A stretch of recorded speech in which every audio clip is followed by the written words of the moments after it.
اعوذ باللہ من الشیطان الرجیم بسم اللہ الرحمن الرحیم قل ان صلاتي ونسكي ومحياي ومماتي لله رب العالمين صدق اللہ العظیم۔ سامعین محترم، آپ کے سامنے قربانی کے چند مسائل بیان کریں گے، اور یہ وہ مسائل ہے کہ جو عام طور پر پوچھے جاتے ہیں۔ تو جو مشہور اور معروف مسائل ہیں ان میں سے چند مسائل آپ کے سامنے پیش کریں گے۔ سب سے پہلے تو ہم یہ بات واضح کرتے ہیں کہ قربانی کس پر واجب ہے۔ تو اس کا جواب یہ ہے کہ قربانی ہر اس مسلمان پر اور مومن پر واجب ہے جو صاحب نصاب ہو۔ صاحب نصاب کا مطلب یہ ہے کہ اس کے پاس ضرورت سے زیادہ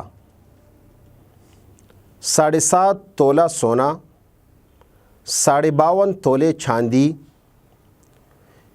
یا 52.5 تولے چاندی کی قیمت موجود ہو، جو کہ وقت کے ساتھ بدلتا رہتا ہے، 50,000، 55,000، 60,000۔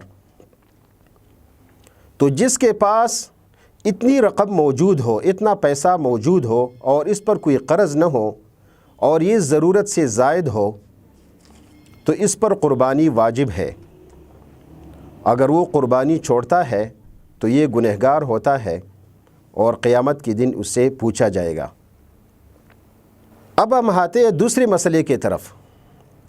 دوسرا سوال عموماً یہ پوچھا جاتا ہے، یا ہمارے ہاں چونکہ جوائنٹ فیملی سسٹم ہے تو اس میں یہ ہوتا ہے کہ گھر کا جو سربراہ ہوتا ہے، گھر کا سربراہ باپ کی شکل میں، چچا کی شکل میں، دادا نانا کی شکل میں، تو گھر کا سربراہ قربانی کرتا ہے۔ تو آیا گھر کے سربراہ کی قربانی کرنے سے کیا گھر کے باقی لوگوں کا ذمہ بھی فارغ ہو جاتا ہے، یا قربانی ہر ایک پر واجب ہے؟ تو اس کا جواب یہ ہے کہ گھر کے اندر جتنے بھی افراد ہو صاحب نصاب، یعنی گھر میں باپ بھی ہے اور اس کے بیٹے بھی ہے، اور بیٹی بھی صاحب نصاب ہے، باپ بھی صاحب نصاب ہے، تو صرف باپ کی قربانی سے بیٹوں کی جو قربانی ہے یہ ادا نہیں ہوتی ہے۔ ہر بیٹے پر الگ قربانی واجب ہے اگر وہ صاحب نصاب ہے۔ اسی طرح میاں بیوی کا معاملہ بھی ہے کہ میاں بھی صاحب نصاب ہے اور بیوی بھی صاحب نصاب ہے، تو میاں کی قربانی سے بیوی کا ذمہ فارغ نہیں ہوتا ہے، بلکہ میاں پر الگ قربانی واجب ہے اور بیوی پر الگ قربانی واجب ہے۔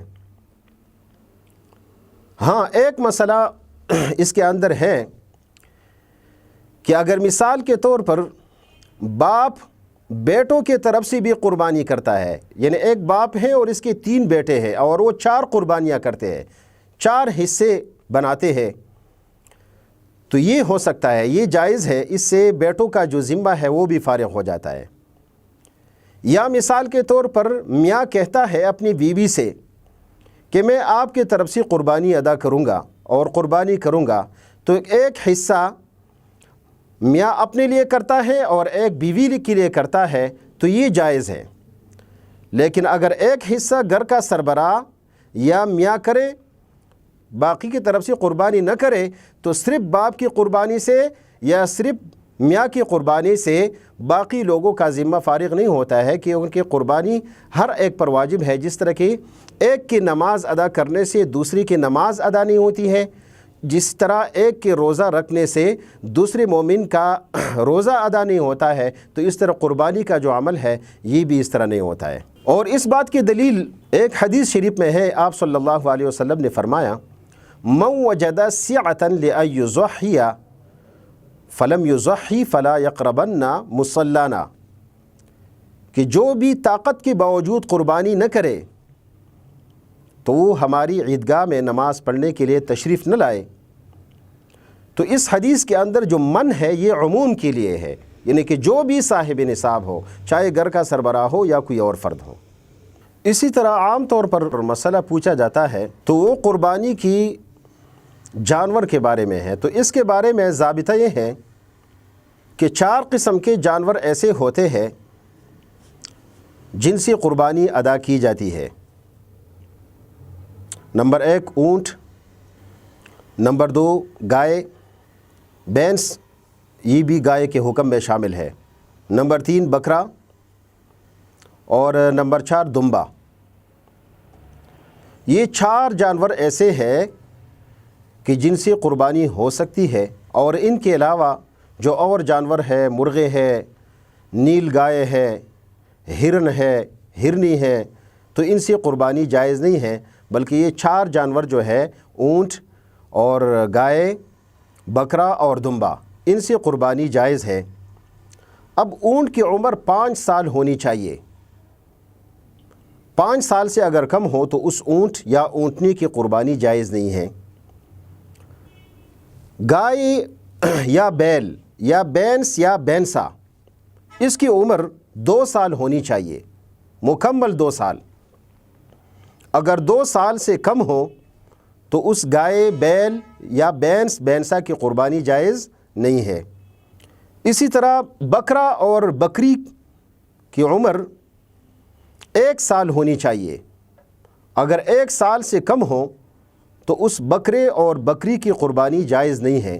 اسی طرح دمبے میں بھی 1 سال شرط ہے، البتہ دمبے میں ایک مسئلہ یہ ہے کہ اگر دمبا 1 سال کا نہ ہو، 6 مہینوں کا ہو، لیکن اتنا موٹا ہو، تازہ ہو کہ 1 سال کا لگ رہا ہو 6 مہینے کا لیکن 1 سال کا لگ رہا ہو، تو ایسی دمبے کی قربانی پھر جائز ہے۔ اور اگر وہ لاغر ہو، کمزور ہو کہ 1 سال کا نہیں لگ رہا ہو، تو پھر بھی اس کی قربانی جائز نہیں ہے۔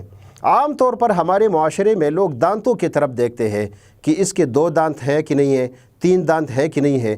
تو دانت نکل آنا یہ کوئی مسئلہ نہیں ہے، عمر ضروری ہے کہ اگر بیچنے والا وہ ایماندار آدمی ہو اور وہ اس بات کا اقرار کر لے کہ اس بکری کا 1 سال ہو گیا ہے، یا دمبے کا 1 سال ہو گیا ہے، یا گائے کا 2 سال ہو گئے ہیں، یا اونٹ کے 5 سال ہو گئے ہیں، تو اسی کی بات پر اعتبار کیا جائے گا۔ اور دانت نکلنا یہ کوئی ضروری علامت نہیں ہے۔ ہو سکتا ہے کہ ایک جانور کا عمر پورا ہو چکا ہو اور وہ 2 سال کی ہو، گائے وغیرہ، لیکن اس کے دانت نہ نکلے ہو، تو دانت نکلنا وغیرہ یہ کوئی مسئلہ نہیں ہے۔ عام طور پر مسئلہ پوچھا جاتا ہے قربانی کی جانور کے عیب کے بارے میں، کہ کون سی وہ عیب ہے کہ جو کسی جانور میں جب ہو تو اس کی قربانی جائز نہیں ہے۔ تو اس مسئلے کو ہم تھوڑی سی تفصیل سے بیان کریں گے۔ سب سے پہلے ہم دم کا حکم بیان کریں گے۔ اگر کسی جانور کی دم آدھی کٹی ہوئی ہو تو اس جانور کی قربانی جائز نہیں ہے، اور اگر آدھی سے کم ہو، یعنی آدھی سے کم کٹی ہوئی ہو، تو اس جانور کی قربانی جائز ہے۔ اسی طرح کان کا بھی یہی حکم ہے کہ اگر کسی جانور کا کان آدھا کٹا ہوا ہو یا آدھے سے زیادہ تو اس کی قربانی جائز نہیں ہے، اور اگر آدھے سے کم ہو تو اس کی قربانی جائز ہے۔ اسی طرح آنکھ کے بارے میں بھی یہی مسئلہ ہے کہ اگر مکمل طور پر اندھا ہو جانور تو اس کی قربانی بھی جائز نہیں ہے، اور اگر مکمل اندھا نہ ہو، صرف نظر کمزور ہو، تو نظر کی کمزوری کی وجہ سے اس کی قربانی جائز ہے۔ اسی طرح ایک مسئلہ پوچھا جاتا ہے کہ قربانی کا جانور، مثال کے طور پر کوئی قربانی کا جانور لا رہا ہے منڈی سے اور راستے میں حادثہ ہو گیا، قربانی کی جانور کو گاڑی میں چڑھاتے وقت وہ زخمی ہو گیا، اس میں کوئی ایسا عیب پیدا ہو گیا کہ جن کی وجہ سے قربانی جائز نہیں ہوتی ہے، تو ایسے جانور کی قربانی جائز نہیں ہے۔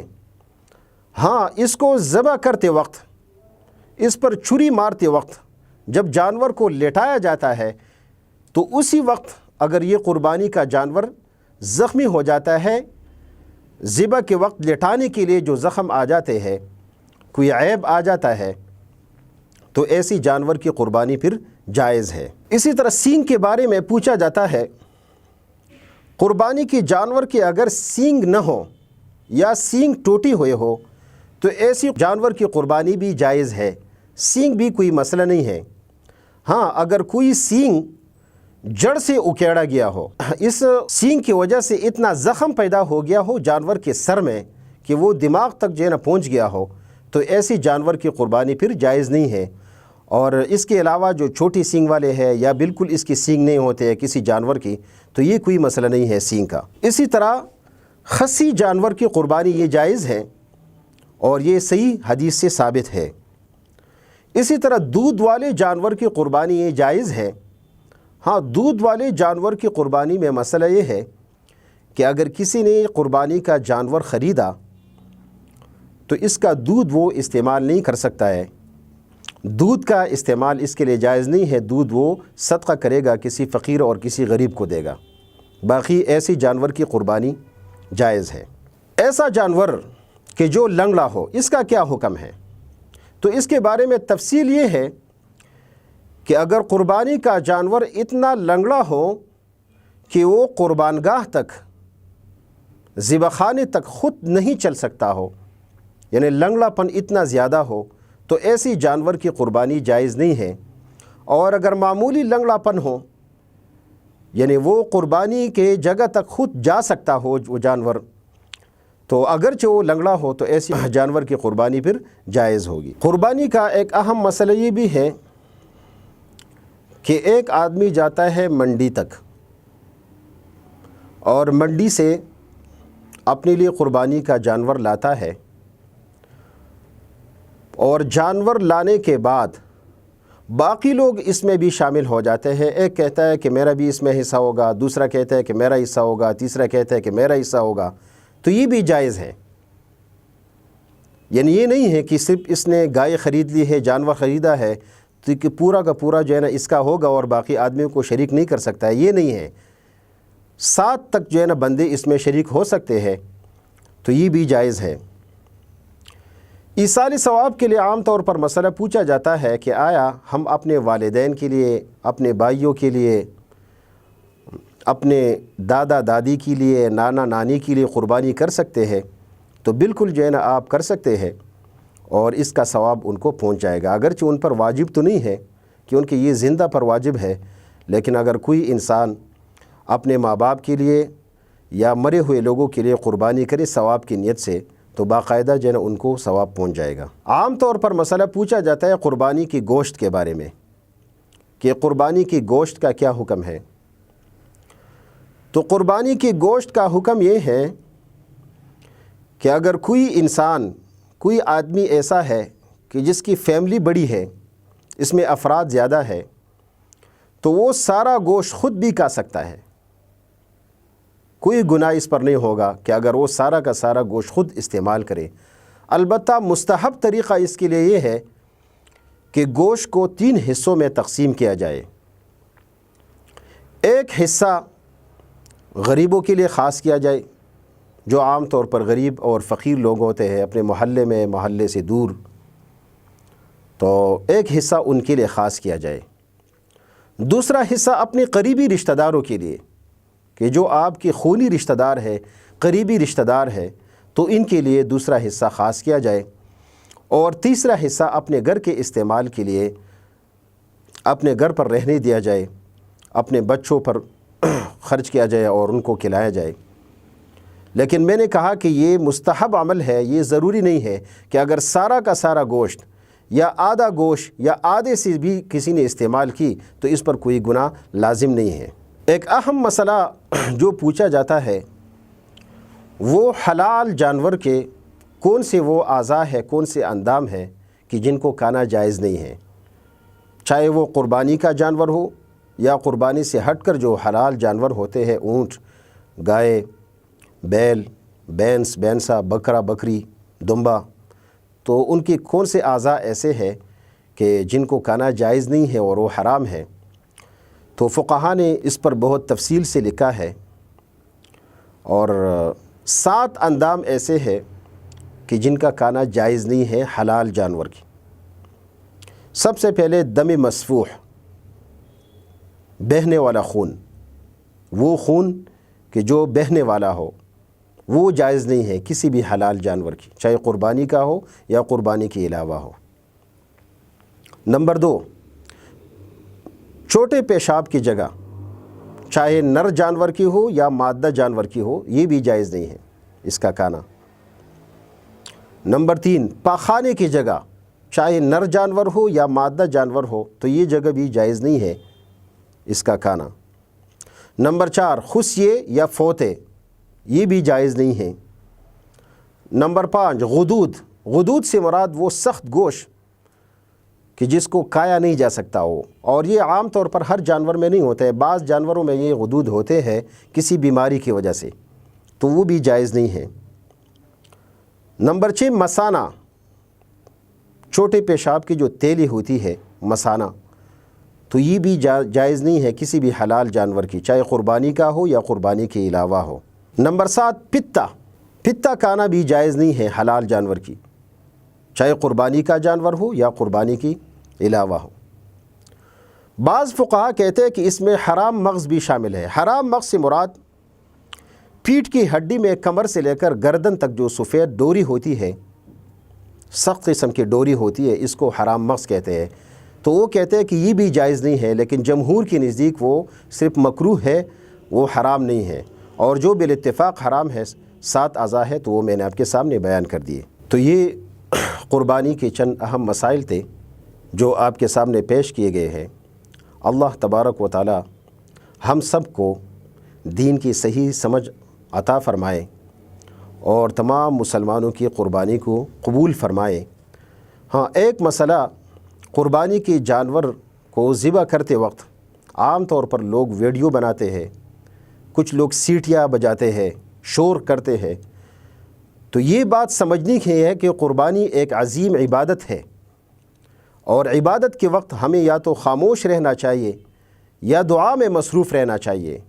باقی ویڈیو بنانا اور سیٹیاں بجانا، شور کرنا، یہ مسلمان کے شان کے خلاف ہے کہ وہ اپنی قربانی کے وقت اس قسم کا عمل کرے، اور بہتر یہ ہے کہ قربانی کا جانور خود ذبح کرے، اور ذبح کرتے وقت یہ دعا زبان پر جاری رہنے چاہیے: انی وجہت وجہی للذی فطر السماوات والارض حنیفا وما انا من المشرکین ان صلاتی ونسکی ومحیای ومماتی للہ رب العالمین۔ اگر عربی میں جو دعا نہیں آتی ہو تو پشتو میں، اردو میں، اپنی مادری زبان میں خاص دعا کرنی چاہیے کہ اے اللہ اس قربانی کو قبول فرما، اے اللہ اس عظیم عبادت کو قبول فرما۔ وآخر دعوانا ان الحمدللہ رب العالمین۔ اللہ اللہ اللہ اللہ